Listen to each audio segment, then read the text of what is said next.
அனைவருக்கும் வணக்கம். இன்றைக்கி வந்து பார்த்திங்கன்னா எங்கள் அகம் ஆர்கானிக் ஃபார்மில் வந்து பார்த்திங்கன்னா நைட் ஃபுல்லாக நல்லா மழை பெஞ்சு ஓஞ்சி இப்போ காலையில் நல்லா ஃப்ரெஷ்ஷாக இருக்குது. வானம் கிளியராக இருக்குது. தோப்புக்குள்ளே ஃபுல்லாக தேங்காய் விழுந்து இருக்குதுன்னு பொறுக்கலான்ட்டு போனோம். இங்கே பார்த்திங்கன்னா சுக்குட்டி கீரை, மணத்தக்காளி கீரை, மிளகு தக்காளி கீரை, இது வந்து எப்படி வேணாலும் சொல்லலாம். இது நிறைய பெனிஃபிட் இருக்குது இந்த கீரையில். தோப்புக்குள்ளே அங்கங்கே ஒவ்வொன்றும் முளைச்சிருந்தது. பட் பொரியல் பண்ணுற அளவுக்கு இது வந்து பத்தாது. ஏன்னா 4-5 செடி தான் இருந்தது. முதல்ல தோப்பு ஃபுல்லாக இருந்தது, இப்போ ரொம்ப கம்மியாயிடுச்சு. சரி, இதை பொரித்து சட்னி அரைச்சோன்னா ஃபேமிலியில் எல்லாத்துக்கும் சரியாக இருக்கும். ஏன்னா பொரியல் பண்ணால் ஆளுக்கு ஒரு ஸ்பூன் கூடி வராது. அதனால் சட்னி அரைக்கலான்னு சொல்லிட்டு கீரையை பொரிக்க ஆரம்பித்தோம். நல்லா ஃப்ரெஷ்ஷாக தளைஞ்சிருக்குது மழை பெஞ்சதுனால. அப்படியே பொரித்து அப்படியே ஃப்ரெஷ்ஷாக சட்னி அரைக்கலான்னு காம்பை மட்டும் கிள்ள ஆரம்பிச்சிட்டோம். ஏன்னா இப்படி கிள்ளி விட்டுட்டோன்னா திரும்ப அதில் நிறைய கீரை வந்து தலையும். நீங்கள் வந்து கடையில் வாங்குறவங்க பார்த்தீங்கன்னா அது ஒரு கத்தை அந்த மாதிரி வாங்கினீங்கன்னா க்ளீன் பண்ணி பொரியல் பண்ணிங்கன்னா கிட்டத்தட்ட 4 பேர் இந்த ஃபேமிலியில் ஆளுக்கு ஒரு 2 ஸ்பூன் தான் வரும். பட் சட்னி அரைச்சிங்கன்னா ஒரு நேரத்துக்கு குழம்புக்கே உங்களுக்கு பிரச்சனை இல்லாமல் இருக்கும். அதுவும் இல்லாமல் இந்த கீரையில் வந்து நிறையா பெனிஃபிட் இருக்குது. வாயில் ஏதாவது புண்ணு அப்படின்னு சொன்னாவே எல்லாருமே சொல்கிறது என்னென்னா மணத்தக்காளி கீரை வந்து மென்று முழுங்குனா போதும், அந்த சாரை முழுங்குனா போதும், வாயில் புண் சரியாயிடும்ன்றாங்க. வாயில் புண்ணு வர்றதுக்கு மெயின் ரீசன் வந்து பார்த்திங்கன்னா அல்சரு, நம்ம வயிற்றில் இருக்க புண்ணு. இப்போ அல்சர் வந்து 100 பேர்த்தில் 80 பேர்த்துக்கு காமனாக இருக்குது. ஏன்னா நம்மளோட லைஃப் ஸ்டைல் அப்படி இருக்குது, ஸ்ட்ரெஸ்னால், சரியாக சாப்பிடாதனால. ஸோ அந்த மாதிரி இருக்கவங்க வாரத்துக்கு ஒரு தடவை இந்த கீரையை வந்து செஞ்சு சாப்பிட்டா அந்த வயிறு புண்ணு ஆறும், வாய் புண்ணும் ஆறும். அதுவும் இல்லாமல் லேடிஸ்க்கு வந்து இந்த கீரை ரொம்ப நல்லது. ஏன்னா அனீமியா, ரத்த சோகை வந்து காமனாக லேடிஸ்க்கு அதிகமாக இருக்குது. ஸோ அந்த மாதிரி ஹெச்பி கம்மியாக இருக்கிறவங்க, ஹீமோக்ளோபின் கம்மியாக இருக்கிறவங்க இந்த கீரையை அடிக்கடி செஞ்சு சாப்பிட்டா ரத்த அணுக்கள் வந்து கூடும், ஹெச்பி வந்து இன்க்ரீஸ் ஆகும். அந்த ரத்த சோகையினால் வர சோர்வு அதெல்லாமே வந்து கம்மியாகும். கீரை நல்லா ஃப்ரெஷ்ஷாக இருக்கிறதுனால சரி சட்னி அரைக்கலாம் அப்படின்னு பொரிக்க ஆரம்பிச்சிட்டோம். காம்பை மட்டும் கிள்ள ஆரம்பிச்சிட்டோம். இதில் பார்த்திங்கன்னா காயும் இருக்கும்.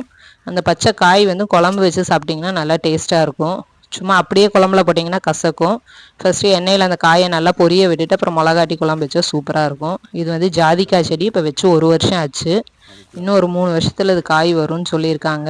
ஒரு 15 கன்று தோப்புக்குள்ளே வச்சு ட்ரையல் பார்க்கறதுக்காக, சமவெளியிலையும் வரும்னு சொல்லியிருக்காங்க. அதனால் வச்சு ட்ரையல் பார்க்கறதுக்காக வச்சுருக்குறோம். நல்லா அடிக்கிற வெயிலுக்கு வாய்க்கால் தண்ணி ஜில்லுன்னு போகுது. அப்படியே படுத்துக்கலாம் போல் இருக்குது, குள்ளுன்னு இருக்குது. அமராவதி ஆற்று தண்ணி வந்துக்கிட்டே தாங்க இருக்குது இந்த 2 வாரமாக. நம்ம கம்பெனியை ஒட்டியே தான் போய்கிட்டு இருக்கு. அடுத்தது அப்படியே தோப்புக்குள்ளேயே போகும்போது எங்கேயாவது வேறு செடி இருக்குதான்னு பார்த்தோம். இங்கே ஒரு செடி இருக்குது. அது வந்து பார்த்திங்கன்னா சின்ன செடி, அதனால் அதை பொறிக்கல விட்டாச்சு. இன்னும் கொஞ்ச நாள் ஆனால் நல்லா பெருசாகிடும். அப்படி இந்த சைடு போனோன்னா ஒரு பெரிய செடி இருக்குது. அந்த பழமும் வந்து நம்ம சாப்பிட்லாம், சாப்பிட்டா நல்லா டேஸ்ட்டாக இருக்கும். காய் வந்து குழம்பு வச்சுக்கலாம், கீரை பொரியல் சட்னி 2 வகையில் பண்ணி சாப்பிட்லாம். நிறைய காய் இருக்குது.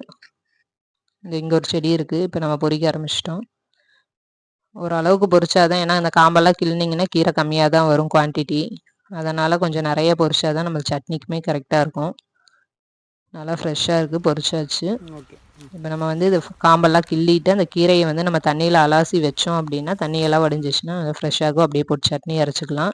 இது சட்னி அரைக்க தேவையான திங்ஸ்: கடலப்பருப்பு 4 ஸ்பூனு, வெள்ளை உளுந்து 4 ஸ்பூனு, வரமிளகா 4, புளி 1 துண்டு, துருவின தேங்காய், சின்ன வெங்காயம் 1 கப்பு. கீரையை வந்து இப்போ நம்ம பொரித்து அலாசி வச்சுருக்கோம்.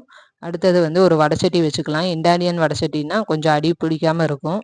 ஃபஸ்ட்டு எண்ணெய் எதுவும் ஊற்றாமல் இந்த கடலப்பருப்பையும் உளுந்தையும் ஒன்றா போட்டு சிம்மில் வச்சு ட்ரையாக ஃப்ரை பண்ணிக்கலாம். அடுத்தது நம்ம அரைச்சக்கு தேங்காய் எண்ணெய். சட்னிக்கு வந்து தேங்காய் எண்ணெய் ஊற்றுனீங்க அப்படின்னா டேஸ்ட் நல்லாயிருக்கும் மற்ற எண்ணெயை விட. அதுக்காக தேங்காய் எண்ணெய் ஊற்றிக்கிட்டோம். அடுத்தது நம்ம 1 கப் நிறைய சின்ன வெங்காயம் கட் பண்ணி வச்சுருக்குறோம். அதை போட்டு உள்ளே நல்லா வதக்கிக்கலாம். இந்த வெங்காயம் கொஞ்சம் வதங்கினோடனே கீரையை ஃபுல்லாக ஆட் பண்ணிக்கலாம். கீரை வதங்கினா கொஞ்சமாயிடும். அது சிம்லேயே வச்சு வதங்கும்போது கருப்பாகாமல் கீரை நல்லா க்ரீன் கலரில் இருக்கும், சட்னியும் நல்லா கலராக இருக்கும். கீரையும் இப்போ வதக்க ஆரம்பிச்சிட்டோம், வதக்கிட்டுருக்கோம். நல்லா வேகணும். இந்த இடத்துல வேணால் 1 ஸ்பூன் உப்பு ஆட் பண்ணிக்கோங்க, கீரை சீக்கிரம் வெந்துடும். இப்போ பார்த்திங்கன்னா நல்லா வெந்துருச்சு. இப்போ எல்லாத்தையுமே ஒன்றா சேர்த்து நம்ம புளி போட்டு சட்னி அரைச்சிக்கலாம். பார்த்திங்கன்னா நல்லா க்ரீன் கலரில் டேஸ்டியான சட்னி ரெடி ஆகிடுச்சு. இது வந்து பார்த்திங்கன்னா குருவித்தலை பாவக்காய். இதுவும் ஒரு செடி நம்ம வீட்டில் இருக்குது. குட்டி குட்டியாக இருக்கும் இந்த பாவக்காய், பயங்கர கசப்பாக இருக்கும், ரொம்ப ஹெல்த்தி இதுவும். அடுத்த வீடியோவில் இது எப்படி வந்து இந்த குட்டித்தலை பாவக்காவை பொரியல் பண்ணலாம், வறுவல் பண்ணலான்னு சொல்கிறோம். நன்றி, வணக்கம்.